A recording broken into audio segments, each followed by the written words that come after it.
फ्रान्सची राजधानी पॅरिसमध्ये गजबजलेल्या 7 ठिकाणी दहशतवादी हल्ला झालाय आणि हा दहशतवादी हल्ला इसिसने केल्याचं बोललं जाते, पण त्याबद्दल अजून खात्री पटलेली नाहीये आणि गुप्तचर यंत्रणा यांचा तपास करतायत। एकूण 7 ठिकाणं जी होती ती गजबजलेली गर्दीची ठिकाणं होती आणि यात 154 जणांचा मृत्यू झाला, तर अनेक जण या ठिकाणी जखमी झालेले आहेत। 13 तारखेला शुक्रवारी रात्री ठीक 9 वाजता पहिला हल्ला झाला आणि त्यानंतर ही हल्ल्याची शृंखला, बॉम्बस्फोटची शृंखला सुरू झाली। एकूण 7 ठिकाणी हल्ला झाला, 154 जणांचा यात बळी गेलाय। आपण थेट जाऊया, आपल्याबरोबर जुळतायत निळू दामलेजी। मला सांगा, कशा प्रकारे या दहशतवादी हल्ल्याचं विश्लेषण तुम्ही कराल आणि काय तुमची प्रतिक्रिया याच्यावरती? फ्रान्समध्ये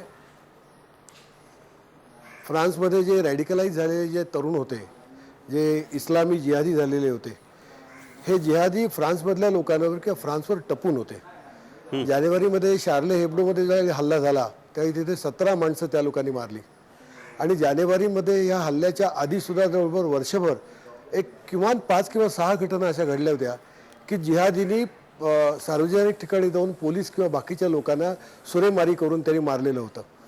तेव्हा गेले अनेक दिवस वातावरण होतं आणि विशेषतः सिरियामध्ये आयसिसवर ज्यावेळी फ्रान्स, ब्रिटन हे सगळे लोक ज्यावेळी हल्ला करू लागले तेव्हापासून ह्या लोकांचं पहिल्यापासूनचं म्हणणं असं होतं की आम्ही तुम्हाला धडा शिकवणार, तुम्ही आयसिसवर हल्ला करताय काय, मग ठीक आहे आम्ही तुम्हाला दाखवून देतो, असं म्हणून ठरवून हे हल्ले होत आहेत आणि हे पूर्णपणे नियोजित अशा स्वरूपाचे हल्ले आहेत। निळूजी, मला सांगा की आपण जर संपूर्ण इतिहास पाहिला इसिसचा, तर त्यांनी ज्या ज्या देशांवर हल्ले केले त्या ठिकाणी मुस्लिम समुदाय होता थोड्याफार प्रमाणात, तर याचा मुख्य उद्देश काय की तीच ठिकाणं हेरून, तेच देश हेरून त्या ठिकाणी हल्ला केला जातोय? मूळ उद्देश काय इसिसचा? नाही, आयसिसचा उद्योग असा आहे की आपली ताकद लोकांना दाखवणे, म्हणजे तुम्ही आमच्यावर जर हल्ला केला तर तुमच्या देशामध्ये आम्ही तुम्हाला धडपणाने जगू देणार नाही, जेणेकरून आयसिसवर हल्ला करणारे देश आहेत त्यांनी एक पाऊल मागे घ्यावं। दहशतवादाचा मुख्य हेतू हाच असतो की दहशतवादाच्या पुढे माणसांनी झुकावं आणि त्यांच्यावर कारवाई करू नये आणि त्यामुळे त्यामुळे हल्ले होत आहेत। त्यांना पुढे आपल्यावर कोणी येऊ नका असं त्यांना वाटतंय। आणि त्याचबरोबर मुस्लिम जे समुदाय आहे तो एकत्र येऊन आपल्याबरोबर सहानुभूती मिळवावी यासाठी सुद्धा एक हेतू असा दिसतोय, काय सांगाल याविषयी? नाही, ह्या बाबतीमध्ये काही सांगता येत नाही, कारण मला असं वाटतं की मुस्लिम समुदायामध्ये याबद्दल दुमत आहे। तुम्हाला माहिती आहे की मुस्लिम समुदायामध्ये सुद्धा अनेक पंथ आहेत, शिया आहेत, सुन्नी आहेत, किंवा अशा तऱ्हेची कारवाई सर्व ठिकाणी करावी असं मुस्लिम समुदायातल्या सर्वच लोकांना वाटतं, याच्यातला भाग नाही। मला असं वाटतं की मुस्लिम समुदायामध्ये एक असा पंथ आहे जिहादींचा की जो अतिरेकी पंथ आहे। मला असं वाटतं की सगळेच मुस्लिम काय असा विचार करत असतील असं मला काही वाटत नाही। तेव्हा अशा हल्ल्यामुळे मुस्लिम समुदाय त्यांच्याबरोबर येईल असं मला वाटत नाही। होतं मात्र एवढं नक्की की मुस्लिम समुदाय एकत्र उभा राहून या हल्ल्यांच्या निषेधामध्ये जात नाही असं मात्र दिसतंय।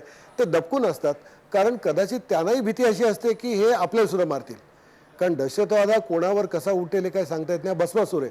त्यामुळे मुस्लिम समुदाय हा एका परीने दूर राहून बघे किंवा तिराहितासारखं त्यांची प्रतिक्रिया आहे। पण प्रत्येक वेळी हल्ला झाल्यानंतर जे राष्ट्राध्यक्ष आहेत वेगवेगळ्या देशाचं, ते म्हणतात की एकत्र येऊन लढा द्यावा लागेल, शांततेनं आणि प्रेमाने याचा नायनाट करावा लागेल। पण हे कितपत शक्य आहे, कारण की या दहशतवादाच्या विरुद्ध प्रत्येकजण एकत्र येऊ इच्छितो, पण होत का नाहीये? नाही, होत नाही याचं कारण असं की दहशतवाद किंवा ही जिहादी जी वृत्ती आहे ही ज्या समाजामध्ये, ज्या मुस्लिम समाजामध्ये पसरलेली आहे, तिथून सामान्य मुस्लिम आणि जिहादी यांना वेगळं करणं फार कठीण होतं। आता 8 ते 10% मुसलमान आज फ्रान्समध्ये आहेत आणि हे अशा ज्याला फ्रान्समध्ये कोर्टियर असं म्हणतात, अशा गरीब वस्त्यांमध्ये राहतात। आता गरीब वस्त्यांमध्ये हे लपलेले जे लोक आहेत त्यांना बाजूला कसं काढणार? बरं, ही त्याच्यामध्ये 4 किंवा 10 मंडळी गरीब वस्तीमध्ये लपली असतील तर त्या काय सगळ्या गरीब वस्तीवर बॉम्ब टाकून काही लाख लोकांत माणसं येत नाही। त्यामुळे मुस्लिम समाजामध्ये हे जे रॅडिकलायझेशन झालेलं आहे, जे जिहादी लोक आहेत, ह्यांना दूर कसं करावं किंवा हे जिहादी होणार नाहीत ह्याच्याकडे लक्ष द्यायला पाहिजे। आता हे फार जिकिरीच आहे, अजूनपर्यंत कोणाला जमलेलं नाही आहे, तेव्हा त्यामुळे ह्याला वेळ लागतोय, होणार नाही। आता उदाहरणार्थ फ्रान्समध्ये शिक्षण व्यवस्थेमध्ये अधिकाधिक सेक्युलर व्यवस्था यावी असण्याचा प्रयत्न आहे। जानेवारीमध्ये हल्ला झाल्यानंतर फ्रान्स सरकारने तसं धोरणही अवलंबली होती, पण प्रत्यक्षामध्ये तसं घडलेलं नाही। तेव्हा ते म्हणतात खरं, पण त्यांच्या लेखी त्यांना असं करता येईल असं मला काही वाटत नाही. एक शेवटचा प्रश्न की या घटनेनंतर आता जागतिक स्तरावर काय पडसाद उमटताना दिसतील आपल्याला? जागतिक स्तरावर काय नेहमीसारखाच निषेध होईल. इस्लाम मधल्या ह्या प्रवृत्तीच्या लोक विरोधात बोलतील, परंतु प्रत्यक्षामध्ये काय होईल असं दिसत नाही मला. याचं कारण हे गेले अनेक दिवस चालू आहे. तर मला असं वाटतं की एक शक्यता अशी की प्रत्येक देशातल्या राजकारणावर याचा थोडासा परिणाम होईल. राजकारणामध्ये जे उजव्या बाजूचे लोक असतात, होय. ह्या लोकांना थोडंसं खतपाणी मिळेल. उदाहरणार्थ फ्रान्समध्ये लपेन यांची नॅशनलिस्ट पार्टी आहे. तर ते लोक थोडे वरचढ होतील.